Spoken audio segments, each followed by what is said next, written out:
You've said that you're confident that your comment won't undermine diplomatic efforts. But just to be clear, are you confident that Vladimir Putin sees it that way, that he will not use this as an escalatory? I don't care what he thinks. Look, here's the deal. He's going to do what he's going to do. Putin, look. But you're not concerned that he may see your language and view that as a sign of a reason for escalation, use that as an excuse to escalate, given his recent behavior? Given his recent behavior, you should, excuse me, I shouldn't say that to you. Given his recent behavior, people should understand that he is going to do what he thinks he should do, period. He's not affected by anybody else, including, unfortunately, apparently his own advisors. This is a guy who goes to the beat of his own drummer. And the idea that he is going to do something outrageous because I called him for what he was and what he's doing, I think is just not rational. Thank you. Wow. Thank you. He only gets better. I mean, I'm sorry. Just thank you. This whole idea, well, what does Vladimir Putin think? You know what? When that question was asked yesterday, I was like, I don't care. We don't care.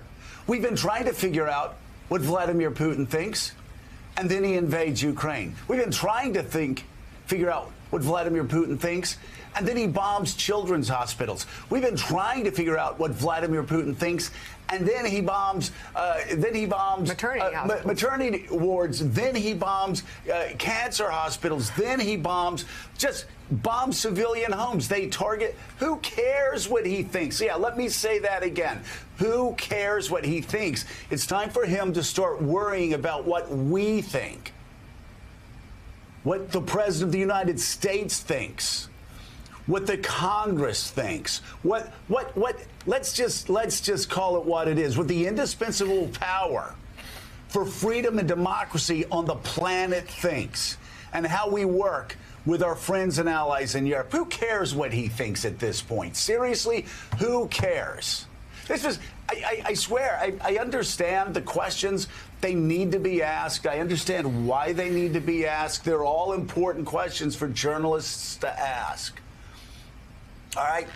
But it's also fine for the president to become impatient. You know, Ronald Reagan constantly through the 1980s was hearing this nonstop. He dared to talk about peace through strength. He dared to deploy Pershing Cruise 2 missiles into Germany. Oh, my God, millions of people would go out in the streets and they would protest and they would burn American flags and they would burn Reagan in effigy. Oh, he's gonna get us into World War III. We heard that time and time and time again. Please look it up, okay?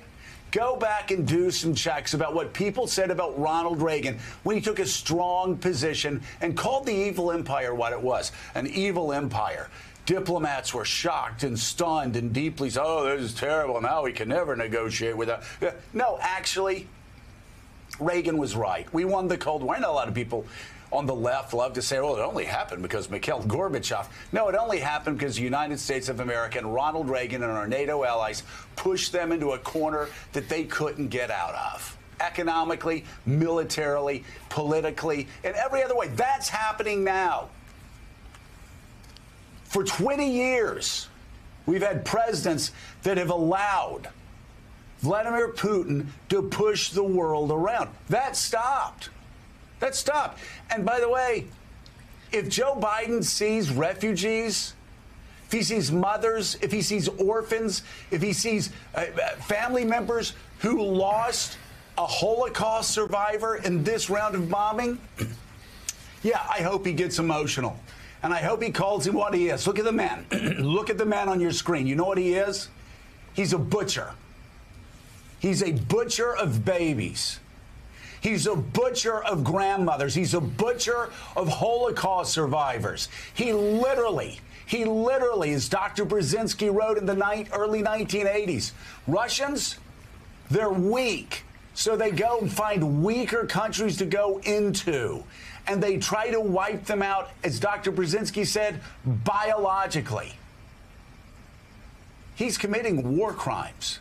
So, yeah, I think most Americans and most freedom-loving people across the world, they want their president to see the pain and agony that Ukrainians are going through and voice it for them on a world stage. That's exactly what he did. Let's bring in.